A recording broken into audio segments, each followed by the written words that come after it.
Hello, my name is Alex Stoeber, and this video is all about where we are with today's real estate market and where we might be going in the future.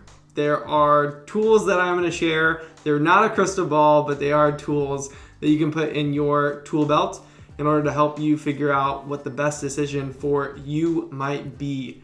So without further ado, let's dive right into it. But before we do, please like, subscribe, and hit the bell for notifications when I make another piece of content for you specifically in the future.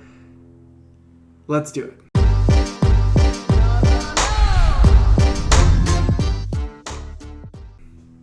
So what I'm looking at when I look at the real estate market is inventory levels and demand. Inventory, demand. That's just every market, right? But more specifically, I'm looking at data that can help us predict where we might be going based on trends in the past. So I first like to start with the big picture, and that's the United States. When we look at data, we want to start as big as possible to see if there are themes coming down and if there's a difference in our specific markets. So let's look at the data center here from Redfin, and they have new listings here. New listings you'll see here are right in line this year with where they were in 2019 and 2018, and yet they are way above where we were last year.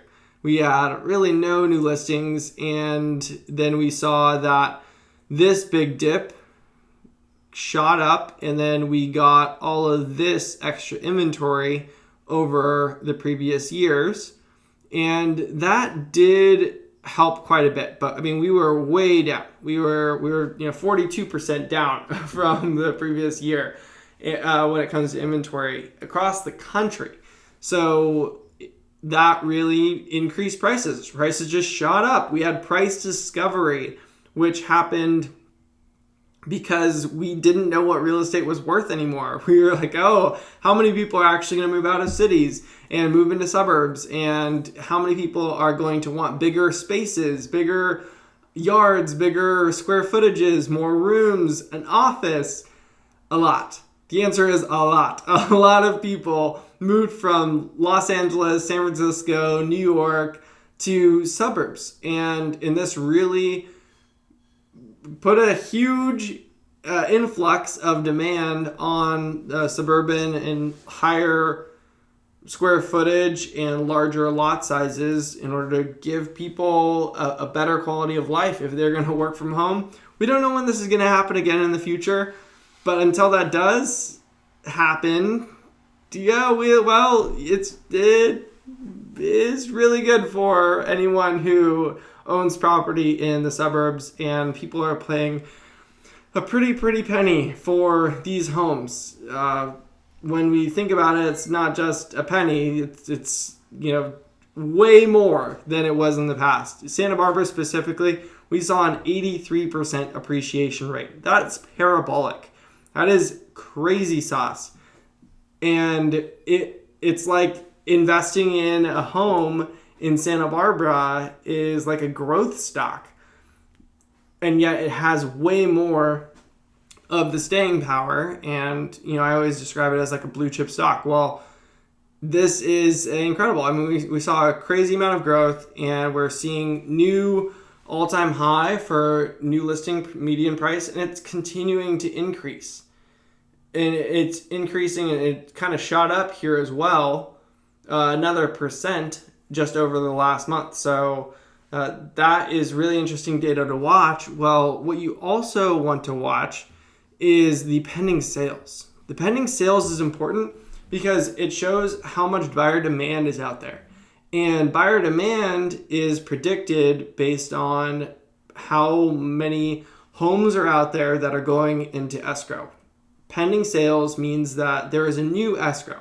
There's a new transaction that has been started, and this allows us to figure out how many transactions are going, how long it's taking, are transactions falling out, are buyers having remorse, and based on this data, we're seeing that there is actually a decrease in the amount of pending sales, which means that our demand could be decreasing.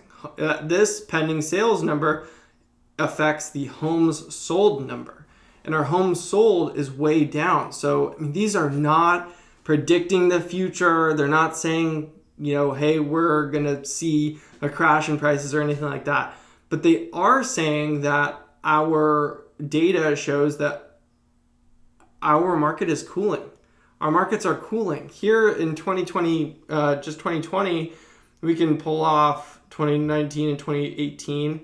We can see that, in March through April, we saw homes sold came way down.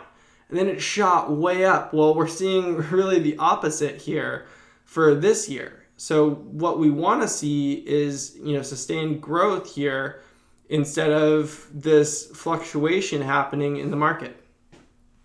Well, that data is really interesting. And what we also can look at is the age of inventory. And here with age of inventory, we are seeing that this year we are seeing way younger inventory than last year, because we had all this, pent up inventory, homes that had been on the market for a long, long time. Well, those homes became really, really lucrative, really interesting, and no longer sat on the market. Well, now those have already been taken care of. They have already been purchased, and they wouldn't have been purchased in more ordinary times, but these are not ordinary times. So now we're seeing price drops here are actually increasing quite a lot, especially over last year. And if we throw in 2019 and 2018, we are seeing a trend happening here where they came way down to start this year. They came way down in 2020, started here, and now they're going way up. So that is something we want to watch. As price drops continue to happen, we are going to see inventory start to rise, because people aren't going to want to hold on to the home that they're not seeing 83% appreciation still, right? They may. I would highly advise you hold a home if you're seeing even 30% appreciation, but right now we're seeing that people may not be as incentivized to hold their homes, and there could be a point when they are like, hey, you know what, we're gonna let this happen, and we're gonna sell here to move into a suburb or back into the city or into a different market in order to take advantage of this. But this is something to watch here. And then what we also want to watch is our mortgage applications. So mortgage applications, this MBA purchase applications versus the mortgage purchase index here will show you that our all-time high for mortgage application demand was in January of 2021, and now we are back down to May of 2020 numbers here. So, even lower. And our price and our interest rates are actually higher now than they were before.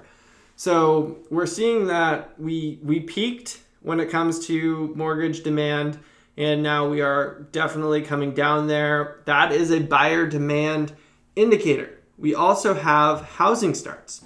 Housing starts are increasing quite a bit. Our trend is definitely rising here. Our all-time low in new housing starts was in April of last year. People were not building houses, and now they really are, because they're seeing prices just go through the roof. So hey, let me just make my own home.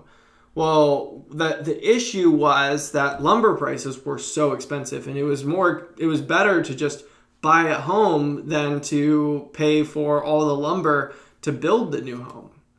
Well, that's not the case anymore. We're actually seeing that lumber prices are way down. Our all-time high was May 2021 at $1,670 per 1,000 board feet, and now we are way down, $787. So, we're looking at less than half of the number it was back in May of this year. And, there was a steady rise over the last year to this peak, but now we are way down. So, it could be cheaper in today's market to just buy your piece of land and then buy the lumber at a lower price. I mean, we're back down to, it looks like January of 2021 now, those prices. And mortgage applications are low. So people are either going to start renting or building their own home. That's the prediction, right? Like they're either going to hold off until prices come down and median sales prices on new listings come down. They're at an all-time high now. Buyers are getting exhausted and saying, hey, you know what? Let me just change my plans a little bit and see what happens in the future. That's what it's looking like.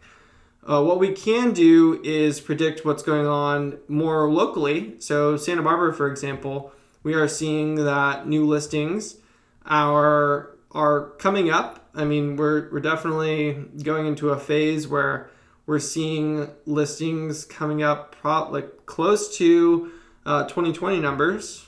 So June of 2020, we're at 274 new listings.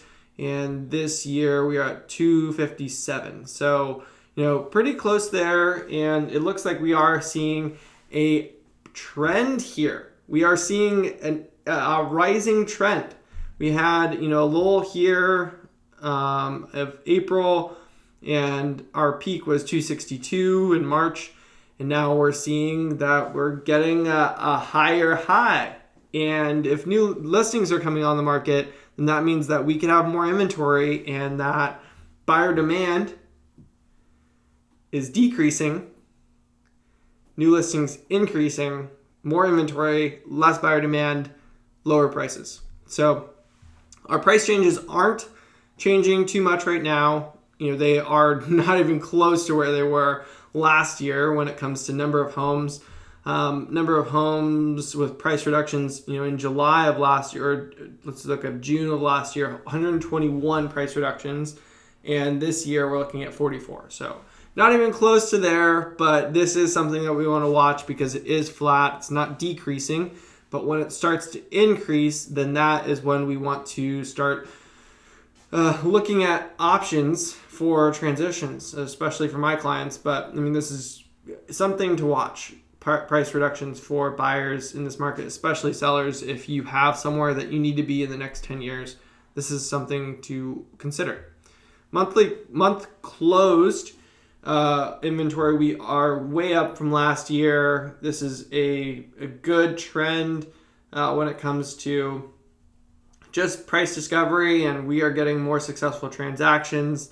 And hopefully we have another peak here in September. But in order to do that, we're going to need more pending transactions and we're going to need more inventory to make that happen. So month pended, we are seeing that we had a cross here in May of this year, and we don't have the pending transactions from last year. They had a lot more pent up inventory, a lot of shadow inventory, which just meant that people who would have sold in March of last year didn't sell. They weren't sure what was going on, so they held. Well, then the rest of the year really picked up, and the sales activity went through the roof. And it's not looking like we're doing that right now, but the trend is going up. So that does show that we have promise when it comes to sales activity. You want to continue circulating that blood, the inventory, through the market. And this is Santa Barbara. We are seeing that pended homes are coming up. So they're based on how much inventory is on the market. We have back on markets, so our buyer's remorse, and that's what this is an indicator of, is buyer's remorse, as well as if a home was priced so high that it didn't have backup offer. So let's say a buyer gets an escrow. They know that they're buying at an all-time high when it comes to median sales price. Well, they buy at that all-time high and they're in escrow. They find something they don't like, or they get cold feet. They pull out their offer. If there's a backup offer in place and the home was priced for multiple offers, then the home goes to the next person who is in line. But if it was priced so high that it was not priced for multiple offers, then you are going to have a home come back on the market. When it comes back on the market and you have a price change, then you start to see a negative trend there when it comes to the final sales price of a home. So what you would want to see is, do you have more homes coming back on the market? No, it's actually down from last year. And it looks like we're trending down from even May and April.